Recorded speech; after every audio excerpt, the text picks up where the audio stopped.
Sorry, I'm going to rush my drink then. So just fell off the table.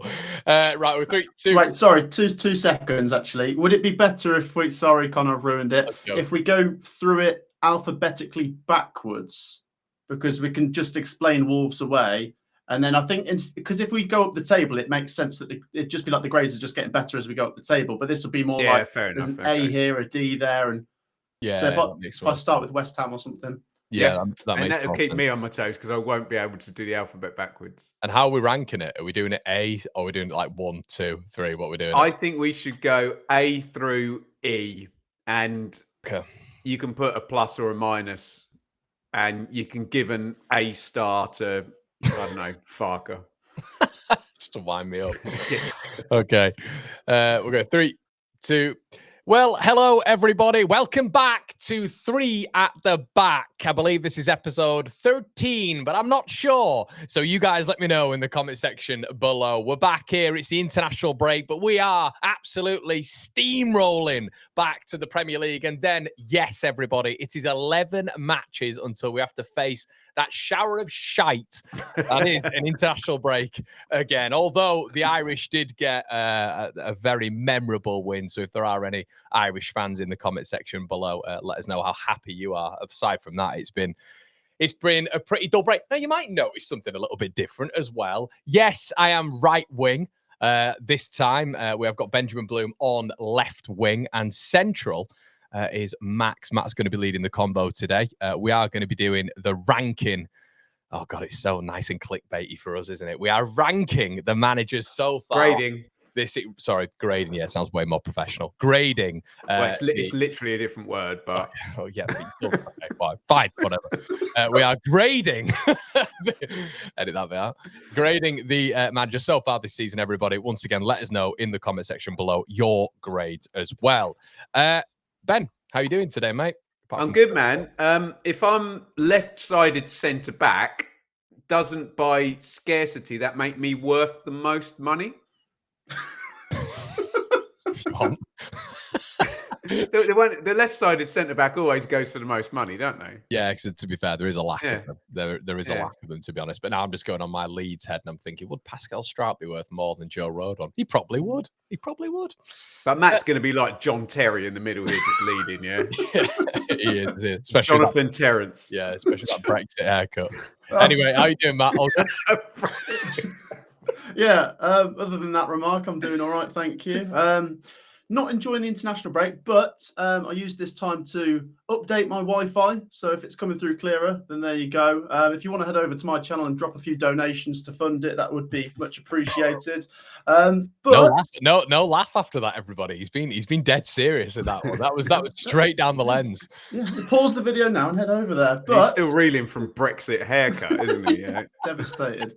Looking forward to grading these managers. Yeah, indeed. So, well, I guess, Matt, do you want to start off with how we are going to get literally so close to saying rank every time? How we're going to grade these managers, mate, and where we're going to start? Yep, so basic old school grading. We're going to go A to E. We'll maybe add some pluses and minuses in there. We'll go through this alphabetically backwards just because we can explain away Wolves at the very start. We're ranking these managers just on this season. And of course, Robert Edwards has not long gone into Wolves, and we can't judge him because he's literally had no games yet. So we'll start then with... Can I give him a D anyway? Because everyone hates him at the moment.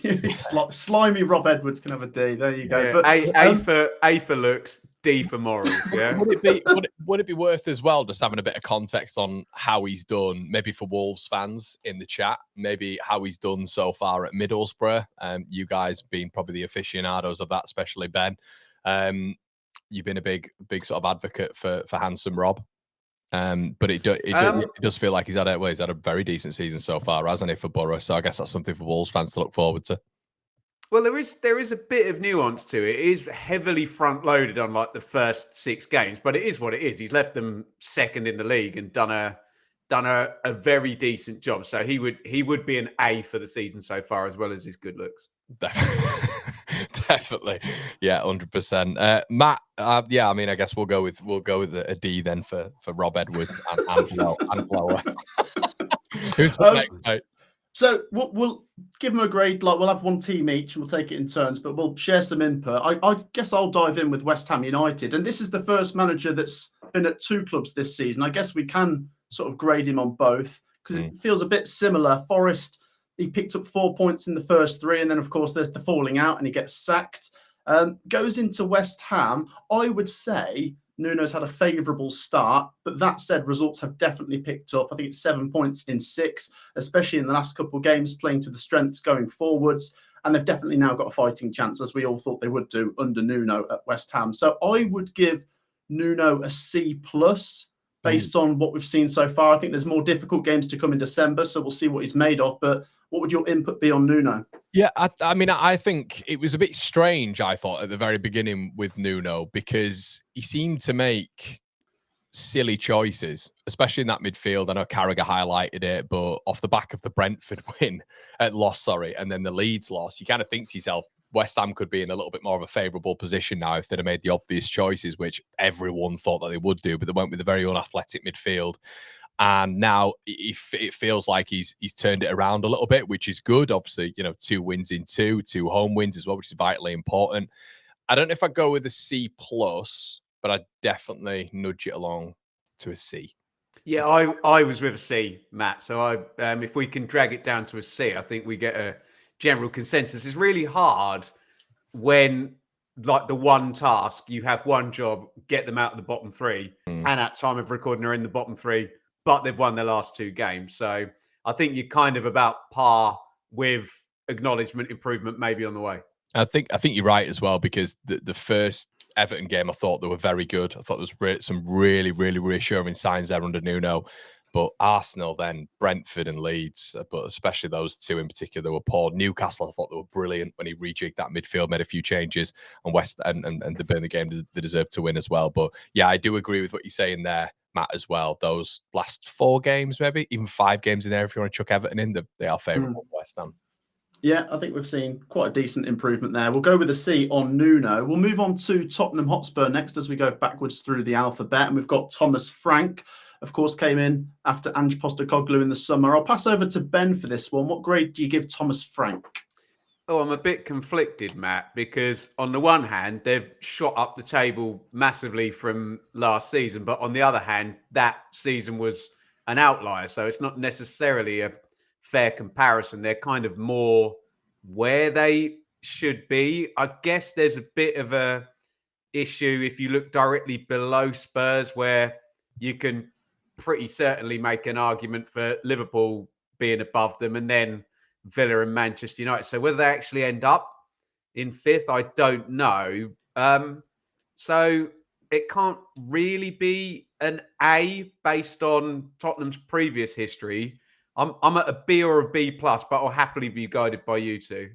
Connor? Yeah, I'm obviously there's the North London derby coming up, isn't there, this weekend? So that's might change things a little bit with how big that is. If they were to get battered by Arsenal, which Arsenal definitely have it in the remit to do, then maybe there's conversations there. Something to look at with Spurs, very decent away from home this season. But I don't know, chaps. I kind of look at where they're at. And obviously, there's a lot of people highlighting that Chelsea game where they didn't curate. I think their XG was something like 0.04, which is just an abomination for a London derby and for Tottenham with the attacking talent that they've got. But I think overall, going from where they were to where they are now in the Premier League, I think it's got to be seen as an achievement so far for Thomas Frank. A completely different style of play to what Ange Postecoglou was as well. I agree with Ben. I think the style of play they're going to have to get used to. There's got to be a middle ground, hasn't there? They can't have beautiful football and be winning every week. And I think that's what Spurs fans want. There's got to be a bit of give and take there. For me, with Europe as well intertwined, I'm going to go with a B.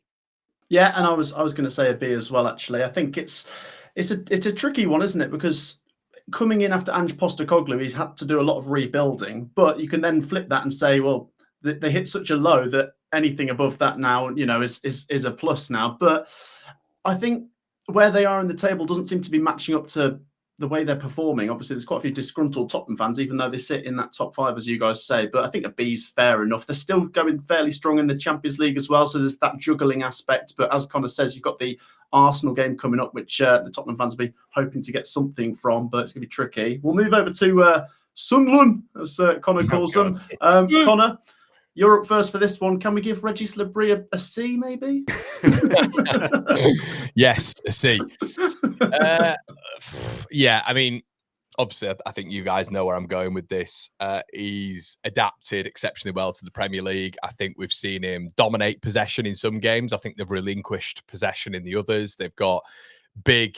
I think they make big sacrifices in games to get points. I think the mentality is absolutely spot on, and that starts from, not just the ownership, but Regis Labrie as well. I think, look, the context is in the Championship as well. He did a fantastic job, didn't he? Statistically, he was the fourth best team in the division, and then they went up via the playoffs, of course. But this season in particular, they've built on that. Recruitment has aided him massively, but Regis Labrie has been a huge component of that, getting in the likes of Siddiqui, Diarra, and I'm sure a hell of a lot of others as well. His pull has been big in the Premier League, and I think how pragmatic he is, how aggressive they've been on that front foot. I'm going to go A+. Yeah, that's what I've got written down as well. I mean, from the transfer window to the way they're playing this season, Ben, I mean, you can't knock any of it, can you? No, I used to play Football Manager when I was younger. I do now. And I used to cheat. I used to save the game, and if I had a bad result, leave. It feels like Regis Labrie since he's been at Sunderland, or certainly last bit. He's literally hitting save, and it's just gone.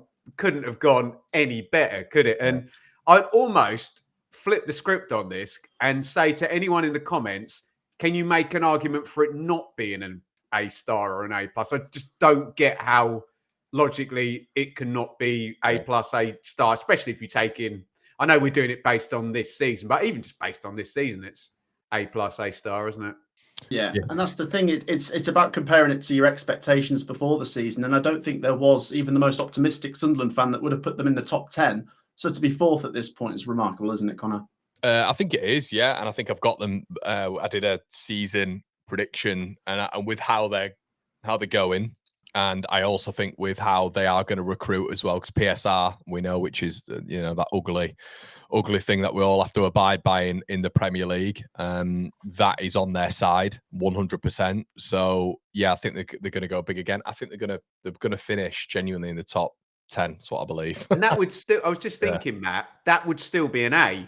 If you said Sunderland and they finished 12th, that's probably an A, isn't it? Yeah, that's it. I mean, it's a bit like with Nottingham Forest last season. At the end of the season, to finish. Well, there you go. Yeah, it is Nottingham Forest up next, but to finish 7th was disappointing in the end for Forest because they were second with a couple of months to go.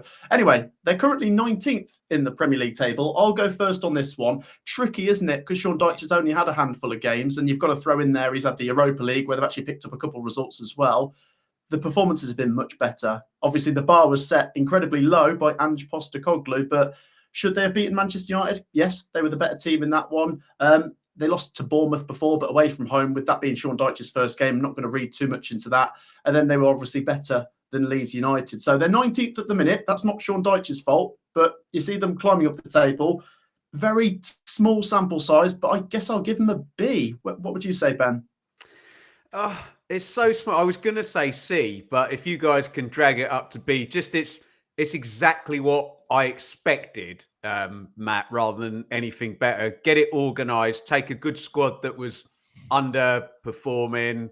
Obviously, we've spoken lots about juggling Europe and the league, and we already, I think you mentioned last time, seen some prioritisation. Okay, look, just get up the table a little bit. I'm sure I'll turn into a B, and I'm happy to be led by the majority here. But I'd just say C, but it's on the sample size rather than B.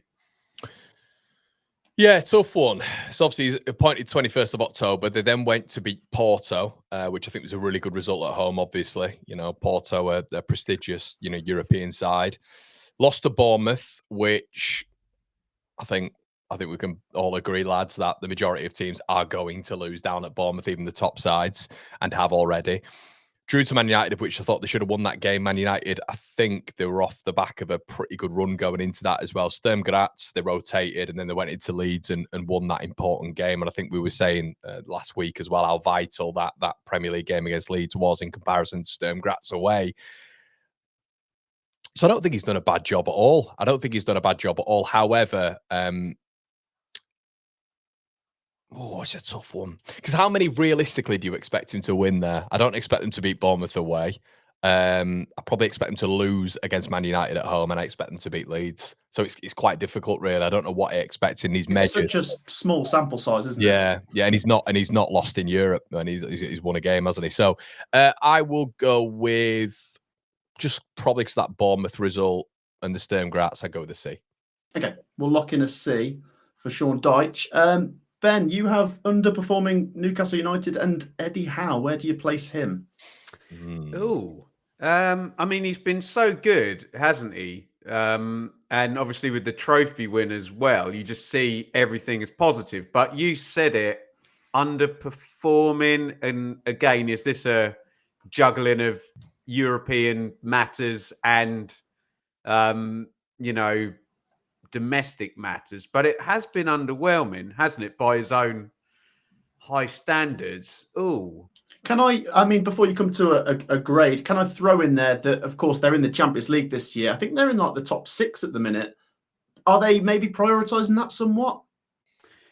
I suppose if we're not judging it on the Premier League this season, we're judging it on everything. So you have to say that that's a positive, even though if you give with one hand, you take with the other, because they're obviously 14th. And it's that kind of Spursy dilemma from last year of, would you rather be towards the end of a European competition and down low in the league? I'm sure that the Newcastle fans, whatever is happening elsewhere, aren't really, and we've seen them not tolerate being low in the Premier League or not be happy about it. So I think it's got big game this weekend as well. City at home.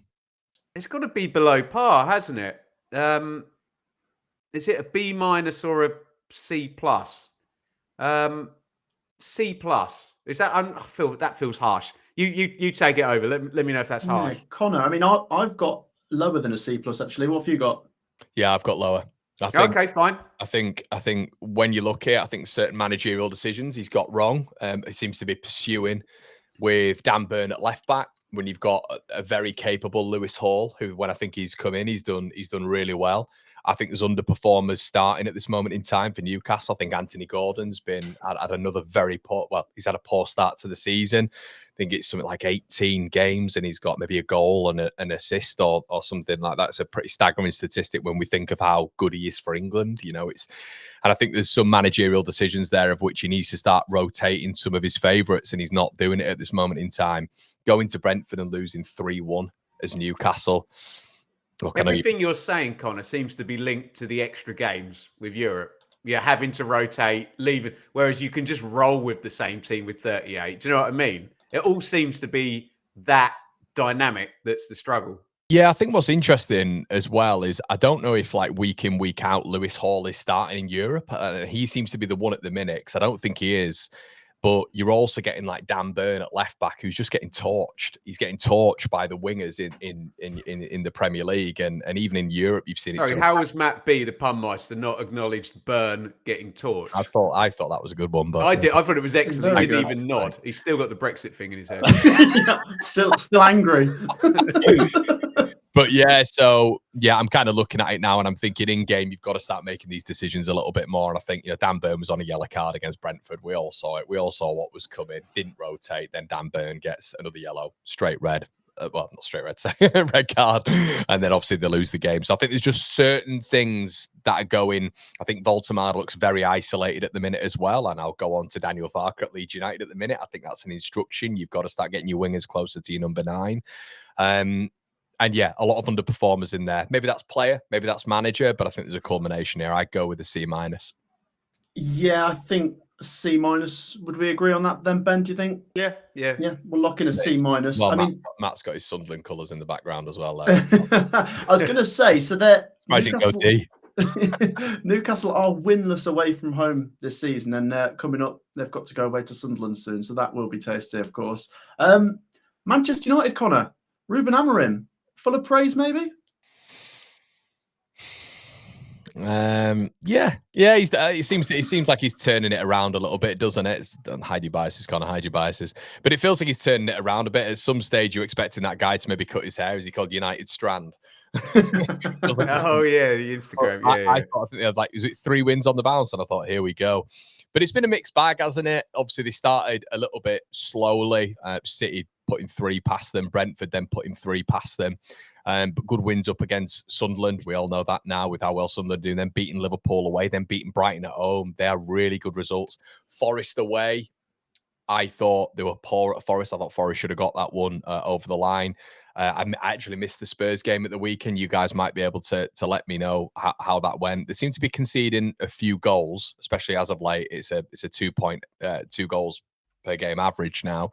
But I think for Amorim, it's been a relatively good start. I don't really know what I expect from them anymore, to be honest. 7th in the table. Okay, is that good? Is that bad? A word on the window, by the way. I mean, Mbuemo's been really good, and Cunha came in as well. Do we rate the window? I think Mbuemo's been the star, hasn't he? I think Mbuemo's been the star. I think Cunha's been a little bit indifferent. I think he's been injured as well, hasn't he? But I think he is. Cunha feels like almost, and I hate saying this, but he almost feels like that Eric Cantona. He exudes that give me the ball. I am the arrogant one who will take the ball, and I will take, control. It's a sort of fine line, isn't it, between arrogance and confidence? And I think Cunha has that, and that's what some of the big players have who've played for Man United. And I think Mbuemo's a top sign. I really like Semen's in net as well. He looks like a top signing as well. So yeah, Bucks is Man United. No, I'm joking. I'll go with I think it's been a decent, good results in there. Liverpool. Bad results in there. Brentford, I'll go with a C. Oh, interesting. Okay. I would maybe go slightly higher. Ben, what do you think? Well, you tell me what you're going to go with. I had a B. I think the thing is, though, they set such an all-time low last season that anything above 10th now feels incredible for Manchester United. What did you have Spurs at? Because they set an all-time. They finished 17th. I had them at a B, I think, didn't I? Okay, fair enough. Yeah, fair enough. Ben, a quick word on Man United? Well, I mean, first of all, I'd like to say I don't accept the premise that having overly long hair is any kind of punishment or penalising for anything. I think that's a very bad precedent to set on the internet, but I do find that guy, the 5 wins in a row guy, very funny. I also am a little bit older than you two, and I remember we had this whole thing with Liverpool in the 90s where they were amazing and they won every year, and then it kind of plateaued down and they were just an also-ran. So I find it hard. I'm in that thing I was with Liverpool, I guess, after coming off a long, decades of winning, frankly. Same at Man United, where your brain still goes anything less than the top 3 is massive failure, but you have to readjust. It's been like years since Ferguson's gone, and, we've seen managers come and go, and we've seen them be higher than this recently, so we can't get too excited. And I take your point, Matt, that it is off a ludicrous low when you consider size of club and power and hierarchy and finance. 7th is still not good, but yeah, can I go B- and hedge my bets? Yeah, I think that's maybe where to land. C+, B-, will all lock in there in the middle there. I think you're right. I mean, like I say, they just feel like they've been so much better because they were so bad last season. But then at the same time, they're only back-to-back defeats away from Amorim being under pressure again. So that's where they sit right now. Who? What was he called? Amorim. Go on, carry on. Do I pronounce it funny? You go Amorim. I thought it was Amorim, not Amurim. I think he's giving it a Portuguese twist there, isn't he? He's gone for the Amurim. Amurim. It means something completely different to me. Oh, Amurim. Anyway, every week. Oh, dear me. Anyway, Manchester City, Pep Guardiola. I'll lead on this one. I think they've been good. I think also they're coming off the back of not winning the league last year, so there's a rebuild, of course, with legends like Kevin De Bruyne going out the door. Haaland's obviously been fantastic. Some of the business they did, Reinders and Cherky coming in. They're not top, but you could see Pep going on that run where, they win the next 5 or 6. They drew with Arsenal, didn't they? But they smashed Liverpool, so they've been okay in the head-to-heads. They've been pretty good in the Champions League, but the bar is so high at Man City, isn't it? So I think I'm going to land on a B for Pep Guardiola. What would you say, Connor? Yeah, I'd agree. I was, I don't know. I think everybody sort of wrote them off earlier on, and that's kind of why I wanted to give it maybe even a little bit higher. But there was still a few losses in there. I remember them losing to Villa a little bit earlier on in the season. I think they drew to Monaco as well, and obviously the Arsenal. But the Arsenal game, you kind of look at it, and it's probably a good result now, isn't it? Looking at all things, and they are the team to catch Arsenal, and with that freak up front, that robot, you're kind of looking at it now and thinking, they could catch them. A little wobble from Arsenal. And I think Arsenal are the most complete team, but City are 4 points behind now, and when you've got him up front doing what he's doing, and obviously the Rodri list at the minute as well. Yeah, I would probably go. Yeah, I'm going to go a B plus. I'm probably going to throw the Champions League in there as well because they're doing well in the Champions League. And yeah, to beat the likes of Bournemouth, Liverpool, draw at Arsenal, beat Brentford away, just little results like that. Yeah, I think he's done a good job so far. Yeah, Ben. I mean, if Arsenal falter, I'd imagine you think it's Manchester City with Pep Guardiola that are going to go and take the title. Well, you do, especially with Liverpool struggling, don't you? I'm really interested. Connor used the term complete team, and I've got FootMob open, and it's hilarious. Top scorer, it says Haaland, 14. The next player has 1 goal. That's mental. That's absolutely crazy. Mental, isn't it? 14 down to 1. So can you argue that is not a complete team? And I know I'm going a historical view on a lot of this, but having seen that, was it 2009 where they had Villa, Messi, Pedro, Busquets, Iniesta, and Xavi? That was the front 6. Since you've seen that team, the bar is just so obscenely high for what this manager can produce. Like that's an A-level Pep Guardiola team, and we've seen that. So I can't be. I'm just going to be contrarian and say B- because Haaland's scoring all the goals and he's the GOAT as a manager, and we know what his ceiling is, and it's higher than this team. Who would you choose, both of you, right now, if you had a choice? Because they're both on absolute fire. But who would you choose if you had a choice, Kane or Haaland? Haaland. Okay. Yeah, I'd take Haaland. But there you go. We'll agree on a B for Guardiola. Oh, Ben, you've got Arne Slot at Liverpool. Massive la.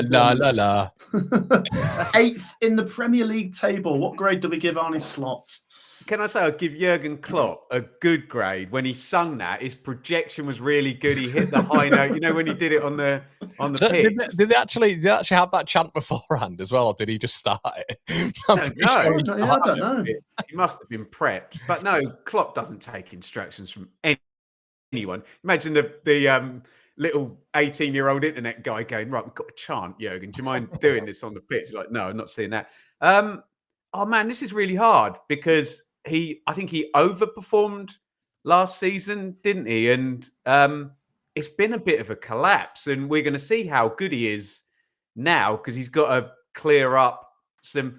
Does it remind you a little bit of when Ferguson did that season at Man United and he had Van Persie and Rooney and he won the league, but it was kind of all cobbled together and you knew, oh, there's some issues you need to sort out there after that. And now they're going to what will actually be Slot's team rather than, politely it was Klopp's team, wasn't it, that he won the league with. So,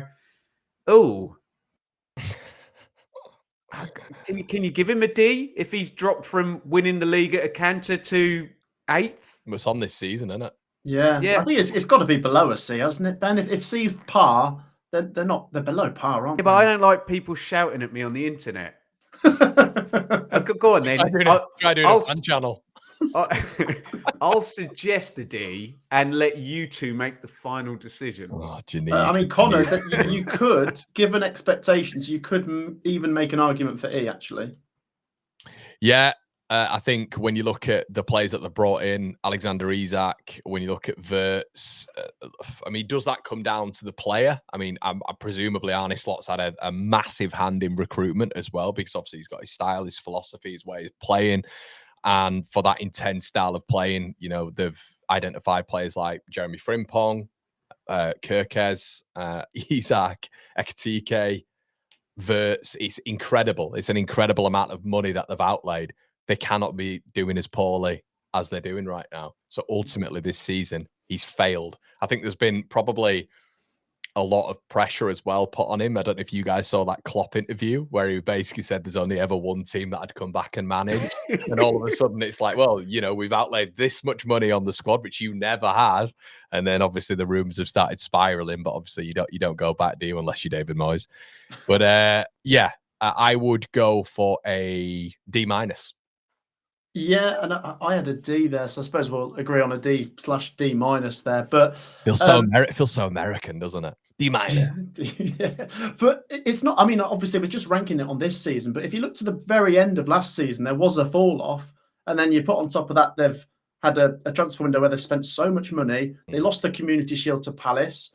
I think they've gone out of the EFL Cup to Palace as well, and the Premier League performance. Mention the horrible thing that happened in the summer as well. That's a very difficult thing. Absolutely. You know, when you're managing people as well, do you know what, Ben? That's a really good point. That could come out at the end of the season, and a lot of people would probably negatively look at that and say, yeah, that's an excuse. It's a laden excuse. You can't use that. But it's a best friend, isn't it? It's a best friend for a lot of these players, and you know, to go out and perform twice a week and have that in the back of your minds, you know, obviously like so Robertson, you know, knew him for years, and many others within that camp. Yeah, it's probably a good point. Probably a good point in terms of maybe that's playing on the minds a little bit. Yeah, that is a very good point, of course. We'll move on. Connor, you've ended up with Leeds United. Have I again? Share your thoughts on Daniel Farke. We don't know your thoughts yet. of the 20 videos I've done on my other channel, I'll let you know. Okay, well, let's be measured about this. Leeds United are on 11 points after 10 games. I cannot be fickle about this. I said to you boys and both of my channels that if that happens after 10 games, I am ignoring context. But if that happens after 10 games, then he's done a decent job. Albeit Leeds have played 8 out of the bottom 10 so far. However, you know, but there are 3 other games on top of that as well. So currently, right now, Daniel Farke has done an okay job right now. But yeah, there's a lot of context that can be added here. The last 5 games of which I've said to you guys before, Opta had us having the second easiest run in the Premier League. Leeds have lost 4 out of those 5 games. Context applied, there has been a lack of adaptation. I feel Leeds have moved away from a pretty strong start that we had in terms of idea, what we were, the identity of the side. We've moved away from that completely now. And I think that's how we're suffering. So I guess it's split. I'll go with a C-. Yeah, that's interesting. I've got a C for Daniel Farke, but Ben, could you say that it's come at a convenient time for him, that if we did this in five or 6 games, once you've got through a few more horrible games, they're maybe in the bottom 3, they're maybe below a point per game, and it might be dropping to a D? Well, of course you could say that, Matt, but we've got to stay true to the brief. And I know you're the master of the predictions. This is not predictions. This is grading what has happened so far. Agreed. Connor is exactly right to say you can't just look at the league table and nothing else and remove all of the nuance. And to be fair, actually, Con, you changed my mind a little bit about it last week in our chat. And I made a video about Farke on the basis of that, which you can check out at the excellent Benjamin Bloom football channel. But it does feel like it's going in a direction which is, you know, not upwards. But if we're true to what we're saying, we're grading so far, then it's all right, isn't it? You can't give him a B, but you can't give him a D. So it has to be a C of some description, Matt. I'll let you make the final decision. But I do feel if we are still here, and more pertinently, if he is still in the conversation in a few games' time, well, and that's the irony of it all, that he won't reach a D because that will mean he's going to get the sack and we won't be discussing him. That's the irony of it. He can't go below C. Yeah, well, no, I've gone for a C as well. Looking at it where we are here, I think that's all 3 of us, so we'll lock that in. That's it. I mean, if you look at the table and where they are and expectations before the season, it can't be below a C. I agree. But now let's involve context. No, I'm joking. yeah, it's just the timing of it just seems interesting, should we say? I mean, how about this one? I'll lead on Fulham. Marco Silva. I'm a big fan of Marco Silva. I really like him, but I'd take him.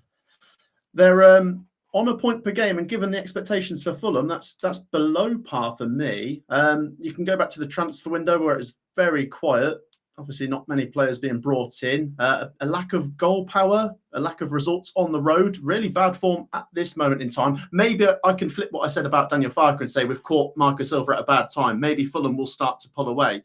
But where we are right now, I think I'd give Marco Silva a D. I think with the quality in this team, they should be above a point per game. Would you agree, Connor? Well, I look at the Premier League table now and I look at where Fulham are, and I think how many teams, as my mouse has just ran out, how many teams realistically there should Fulham finish above? And I guess that's the kind of context that can be applied to it. Maybe Brentford, maybe, potentially. I look at all the rest of them and I think, yeah, Fulham are about where they should be, in my opinion. I'm not sure there are many teams that should be below Fulham right now in terms of expectation. Yeah, look, massive fan of Marco Silva. I think obviously bringing in Kevin in the summer was their sort of big outlay. But you still see that squad maybe laden with a few of the experienced heads who maybe need to move on in the next couple of years. You know, you look at like Tom Kearney, who's still getting minutes. You look like it's Alex Iwobi, Raul Jimenez, you know, who's sort of 33, 34 now. So I don't know. Is it? I mean, apparently he's quite unhappy. I think he was quite unhappy with the summer, if you're to believe reports. Does that tell its own story in terms of if you are Marco Silva and your profile is to be, you want it to be here, and you're always being looked at as a top coach, but then you're not being backed? Is this kind of where we expect Fulham to be with what they've got at their disposal? I mean, what grade would you chuck there, Connor? C. Okay, Ben, you can have the casting vote, C or D. I mean, if you look at the table, I agree with Connor. 15th is probably roughly where you'd expect Fulham. My concern is just how close they are in terms of points to the bottom three. But yeah, you have the final say on this.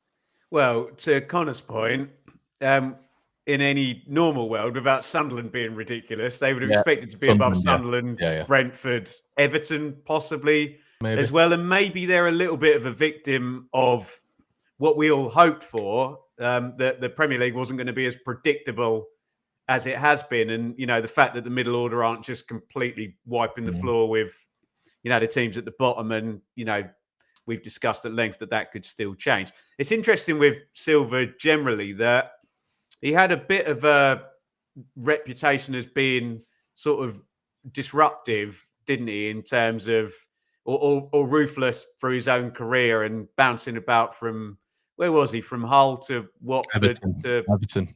Everton was the one, the jump he made. And then there was this sense that, right, he's got a good gig. He's got a London club. I've got to say, I agree with Matt. His team in the Championship was a joke. They were, I know he had all the best players, but they played beautiful football as well. Mitrovic scoring about 45 goals. Yeah, but they were really good, Connor. Yeah, really good. I've seen players, managers have the best players and not do that as well. So, and I don't know. It feels like it's old school Marco Silva now, and he's like you say, Connor. He's Do I deserve a run at a top 6 job now? And I'm a bit agitating. So they could be dragged in. Yeah, they could do if he has got to that point of, I've had my time at Fulham and I've done what I've done. I've took them up, I've stabilised them, and I want to go do something else now, either in the Premier League or elsewhere. And I'm done playing nicely. I've done that for 4 or 5 years or whatever it is. And yeah, that could drag them in. And as you say, a little bit maybe. I think you've said it a few times, Connor. If you don't aggressively spend in the transfer market in the Premier League, you're almost standing still. And if you're standing still, all of the teams that are aggressively spending will overtake you, and that can drag you in. And you know what it's like. You just, especially in a 38 game season, there's, you know, if you have a few things compound, that can turn into a disaster season and you can drop. Well, interestingly enough as well, you know, we keep talking about Leeds as well when it comes to the season that they've had. Fulham, 11 games, 3 wins. I think it's 2 draws, 6 losses, and 11 points. The exact same numbers as Leeds United, and one win in 5, exact same as Leeds. So it's interesting. And they beat Leeds in a coin flip game as well, which flips it 3 points that way. I just don't think you can give him a D, Matt, is my conclusion. I just think... Don't give him the D, Matt. Don't if Fulham...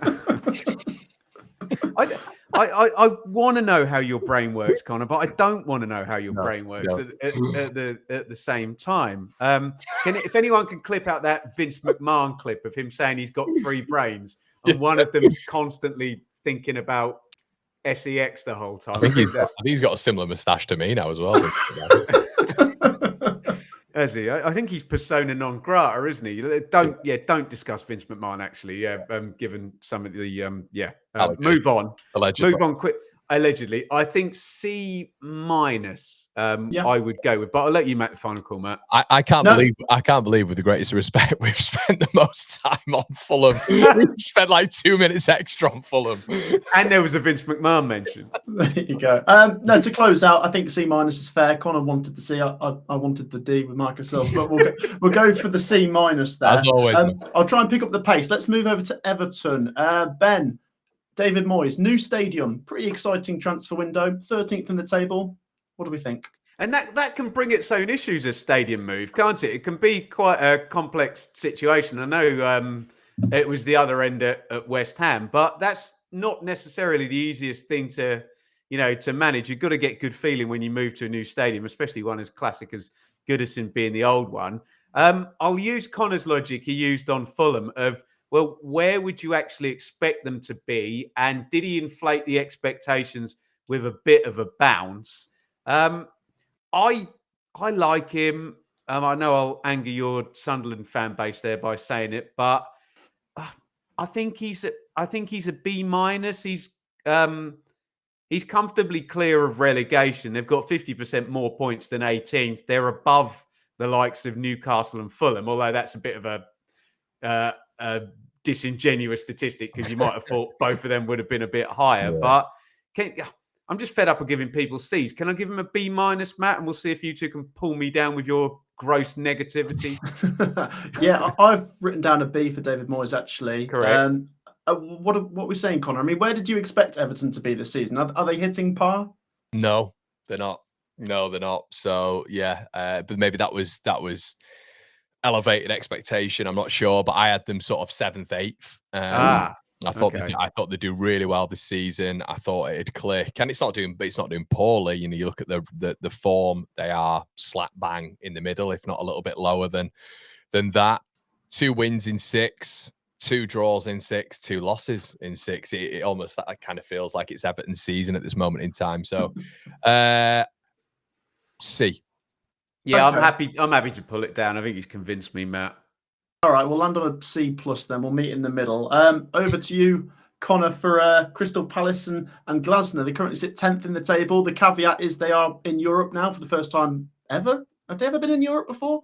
I don't think they have. No. They should have been during the ban, shouldn't they? In the early 90s, I think. Yeah. Well, they got to the final in 1990, the FA Cup, wasn't it? The Ian Wright one, yeah. Yeah, that's right. Yeah. Connor, what do we think of Palace?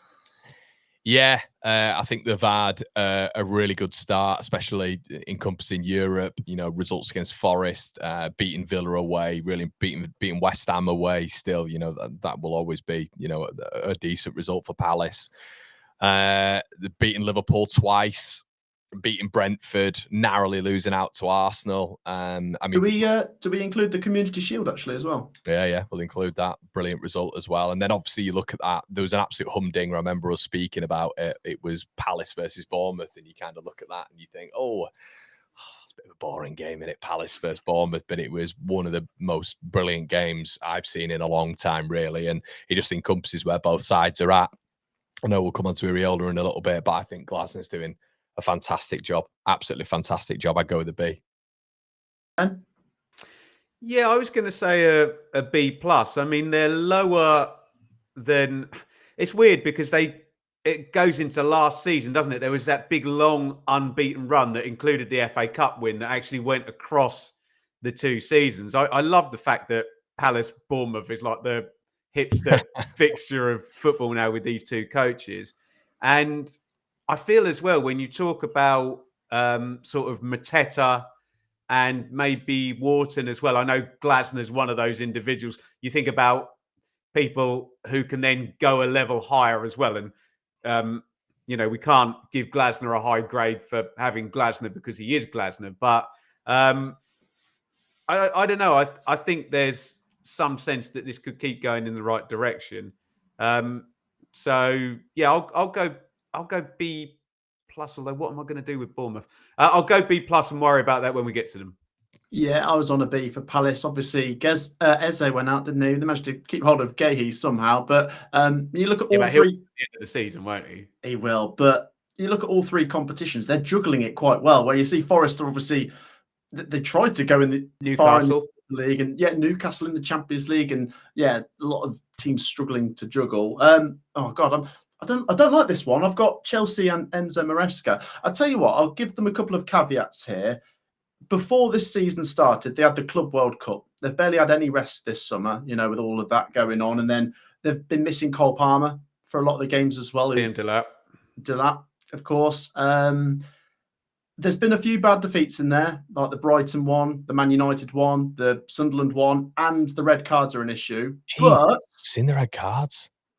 Seen the red cards? Have you seen this? Well, that's something. Did Maresca get the blame for that? Well, I mean, I guess you kind of look at. I mean, we'd have to really look at the red. This is unbelievable. I mean, obviously, being a football manager aficionados, if you do have a bit of a high press, then you are going to receive a few more bookings. Wow. But this is I can't remember seeing this in a select group of fixtures. Manchester United versus Chelsea, Chelsea red card. Chelsea Brighton, Chelsea red card. Chelsea Benfica, Chelsea red card. Forest Chelsea, Chelsea red card.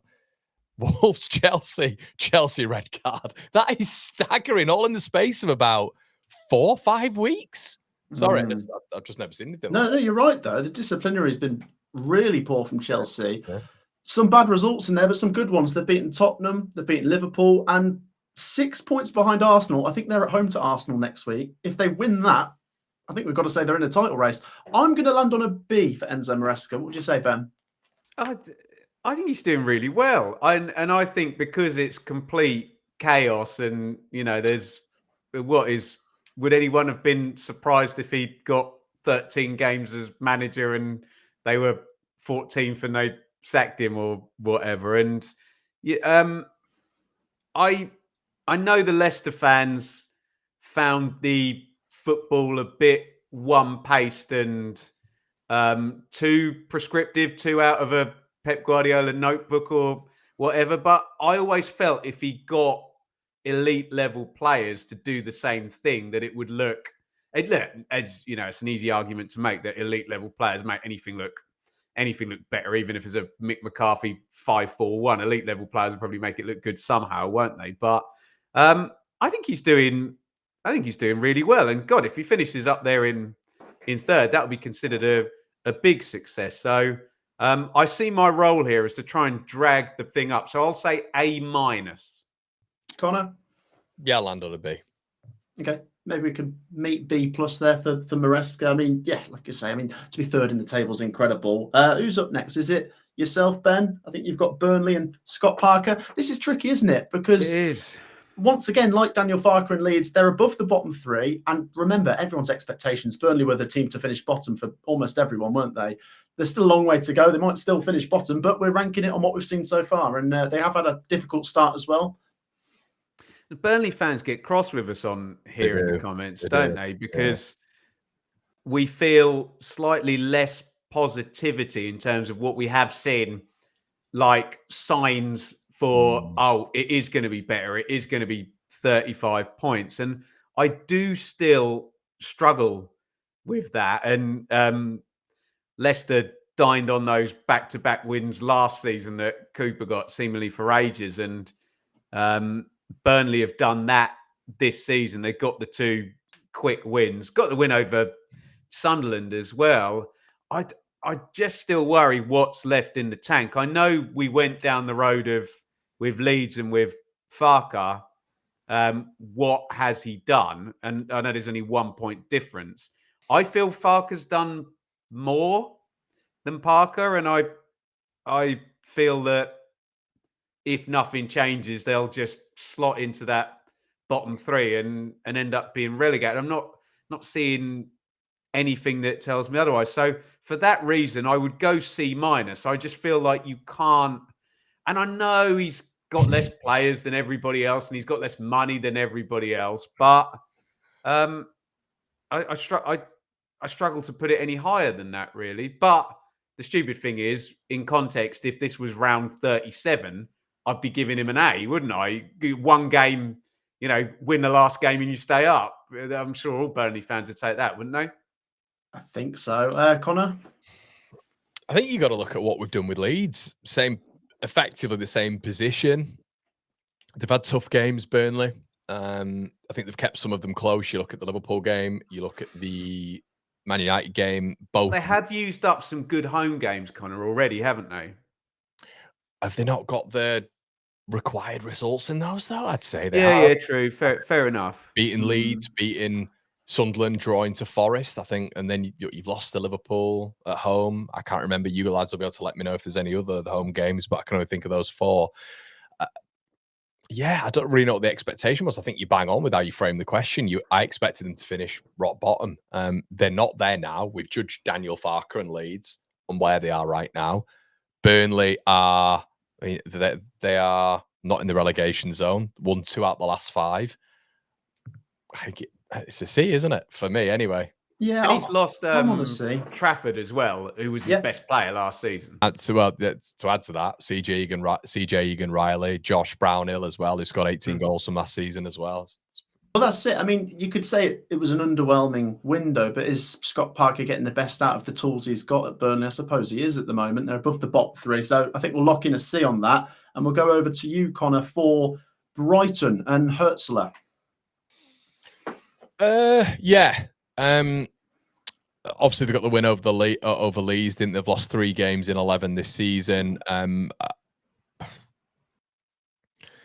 What do I expect of Brighton? Would I have expected anything? I wouldn't have been surprised if you'd have shown me the league table right now. I wouldn't have been surprised at the start of the season. I said, yeah, that's kind of where I expect Brighton to be. Maybe finishing a little bit higher. I probably had them in around 8th or 9th, but at this point in the season, I think I'd have expected them to be where they're at now. I think the rotation with the quality that they've got will come to the fore towards the end of the season. I think they will finish higher. But right now, yeah, I think he's doing okay. He's got a lot of injuries as well, so that's got to be taken into context. So I'd give Hertzler a C+. Yeah, I think I'm going to agree with that. Ben, I mean, there's definitely an argument that Brighton should be seizing the opportunity this year. They're not in Europe. Half the teams in the Premier League are. By the way, context how good they are at home. Their home record's unbelievable. But anyway, go on. They have been good at home, but dropped a ball a few times, and they currently sit, 11th, Ben? Yeah, it's difficult, isn't it? Because it's like, what do Brighton fans want? Do you want this constant, things that football fans want? Just climb, go to the next level, And can you tolerate just being in the middle for one season? And they always sell players as well, Brighton, don't they? And seem to regenerate. I know that's not necessarily a Hertzler thing and more a club thing. Maybe we just got used to it, but I don't see Brighton. I mean, is this a fair comment? When I look at Palace and Bournemouth, I feel like the manager is putting out something a bit more spectacular than what I see from Brighton, but they're still really good and just a established Premier League club. Maybe I'll go more B-y for that reason, I guess. But yeah, a little bit blinded because they just always get it right, Brighton, don't. Like when we were having a discussion about the 3 EFL teams, no one ever mentioned Brighton, having a bad season, did they? Oh, they'll, do what maybe Fulham are doing now, or God forbid, Wolves. No one suspects that from Brighton. Far too stable. Yeah, agreed. Brentford, I'll lead with Keith Andrews. I'm going to dive in with an A-. I think you've got to go back to a lot of people's expectations at the start of the season that they were going to struggle. Such a big rebuild this summer with the long-standing manager Thomas Frank going out the door and your top 2 goal scorers, and Norgard obviously going off to Arsenal as well. So I think Keith Andrews is doing a very good job. The players they've brought in, Igor Thiago in particular, we've said, full of praise for him, the goals he's getting. I don't necessarily trust them away from home as much as I do at home. I think at home they look pretty good, but I think they've only won the one away game, which was against West Ham. But this is a matter of measuring them up against the expectations to be 12th where they are. And I think right now we're all pretty confident they should survive this year. So, Connor, what would you say on an A-? Completely agree. Yeah, he's set piece coach. There's a lot of fingers being pointed at him as well at the very beginning of the season. That everybody thought they'd be dragged right into it. They're on 16 points right now. The home record's looking very good. Those marginal gains, of which they're clearly using through Kyoto with those long throw-ins every single time, that is causing teams, even the likes of Newcastle, who average height are a very tall team, they're causing them absolute nightmares. So I don't think many teams will go down there, get points. City went down there, beat them by 1. They beat Liverpool at home, didn't they? Who I know have not had the most positive start. But yeah, A- for me. I think he's doing a brilliant job. Ben? Can we not bump it up to A? Yeah, let's get it up to A, even though I don't like him. Everyone thought he would fall flat on his face, didn't they? This was the golden ticket. I mean, it turns out that Wolves has been the golden ticket for the 3 EFL clubs, but this was the golden ticket, wasn't it? With, like you say, Brentford been on a historical high watermark for them, and this was the season where they were going to drop off because it was the end of an era, and there's no more Frank, there's no more Tony and Buemo, no more Visser, Norgard, as you were saying, and Visser and the Norgard in the summer. But he's doing, and we've got to judge it right now. They could fizzle out and finish 17th, but I'm saying 17th, not 18th, 19th, or 20th, aren't I? So I think compared to expectations and the conversation, everyone was like having him as the first manager to get sacked and all that, weren't they? So yeah, such a brilliantly run club, unbelievable. Oh, yeah, amazing. Yeah, that's it. They deserve a lot of credit for the recruitment. Ben, I'll bat back over to you for AFC Bournemouth and Iriola. Well, am I allowed to give him an A, even though I didn't give one for Glasner, or at least an A-, just because for my taste, I just really like watching, and I never thought I'd say it, and no offense to Bournemouth, but if Bournemouth are on the TV, it's popcorn out and they're just going to run all over everybody, always recruit well, always score goals. And I mean, they've got a minus goal difference and they're 9th in the table, which is rather tremendous as well. And they're Bournemouth. Do you know what I mean? It's you look at the clubs that have established themselves, and okay, maybe Brentford have got a similar size attendances and stadiums they pull in, but yeah, I really like Bournemouth, and I know a lot of EFL fans have issues with the way they got there, but since they've been there, I think they're a bit of a Robin Hood hero, aren't they? So okay, I'll go A- to put it in context with what we said about say a Brentford or a Brighton.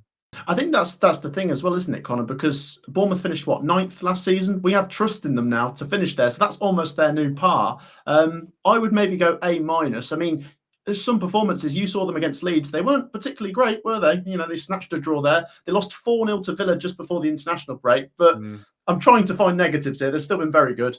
Well, there is a negative as well. They've won 1 game in 6, which maybe a lot of people won't be looking at. So that's, the form's not amazing. Obviously, they got absolutely hammered by Aston Villa, which probably should have been more, but it feels like Emery's completely turned them around in general. But overall, I think he's done a remarkable job even this season to just intertwine those players. You've got to look at Semenyo as well and how much he's improved under Iriola. Really like, is it Krupi up front? He looks unbelievable as well. So yeah, I think they're going to be onto a really good season. But yeah, I think Iriola's been a breath of fresh air to the Premier League. So I go with an A. There you go. We'll land on an A. Yeah, and a good transfer window, as you say, as well. Back over to you, Connor, for Aston Villa. We just touched on that 4-0 win over Bournemouth. Started the season slow, 1 point in 3, no goals in 3, and now they're up to 6th in the table. Yeah, it looks like they might be losing Ezri Konsa for the Leeds game, which I think would be a big blow because he's been brilliant. The European campaign's been a bit of a mixed bag as well, beating Feyenoord away, but then losing to Go Ahead Eagles, which shouldn't be the name of a football team.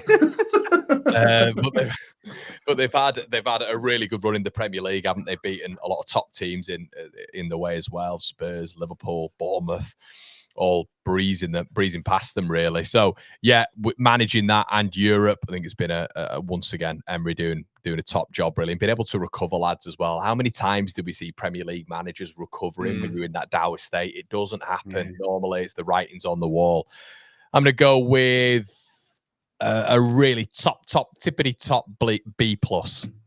That was what I was going to go with, Matt, and it would be in the A if he just started the season well. Yeah. But I totally echo Connor's point of this guy has proven himself over just years. He's just a good football manager. Just let him do his thing, and in the end, you win, don't you? And it shouldn't be a surprise that it's come good. And I was right on a B plus as well.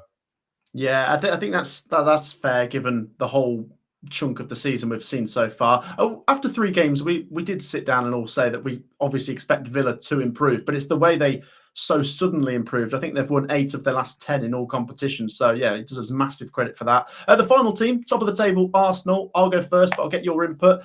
I've got to give Arteta an A+, A star. They're top. Obviously, it doesn't mean that Arsenal are guaranteed to win the Premier League right now. Things can change, but we're measuring it on what we've seen so far. I think they've been really good. Obviously, they're juggling competitions as well. But if I'm trying to find negatives in the head-to-heads, obviously they struggled a bit against Man City and they lost 1-0 to Liverpool. But they are the standout best team so far this season, Connor. Yeah, I'd say so. Yeah, it's been a decent start, hasn't it? I mean, what would you give him? No, A star. You give him an A star? Yeah, well, I mean, what, 26 points in 11? The way Never they're going. concede any goals. Yeah, defensively, I mean, they could set a record this season, couldn't they? Yeah, it's kind of what the expectation was, but then again, yeah. Actually, who did you have to win the league? Connor, it's better than the expectation because they're top, but everyone's raving about their style, and they've got a freakishly good defense thing. I mean, the question is, well, this is where we go towards ranking, like you were saying, rather than grading. If you don't give him an A star, are you happy to have Lebris as the top performing manager in the Premier League, or do you want Arteta joint with him? I think I want him joint with him. Yeah, I think so. No, I'm just being facetious. Yeah, I think I mean, they went through a period. I mean, before that Sunderland game, I don't think they conceded the goal in about 5 or 6 games, had they? So it's I think it's because you said A star. It just shocked me. I was like, do we do stars or are we doing pluses? I don't know. But yeah, no, I would say 8 games. 8 games without a goal. 5, 6, 7, 8, yeah. What's the record for fewest goals? Is it Chelsea with 15? I think Chelsea 15. Yeah. They could do it. Yeah, we'll go with that. Yeah, and that kind of rounds it off pretty nicely, doesn't it? 1 hour and 3 minutes. There you go, Ben. You're giving Arsenal full marks as well, yeah? I think Connor's just given me the wrap up, so I'll just say yes. There you go. Well, we'll all agree on that one. Connor, go on, close us out. Yes, everybody, make sure you do as an absolute solid. Go check out Matt's channel and Ben. Obviously, you'll see them in the title. I know you guys are all loving 3 at the back, but please let us know even more by leaving a comment in the section below. And if you would do so, leave us a like as well. We'll be back next week when football is back, baby. It's been a pleasure from us, and we'll see you soon. Cheers.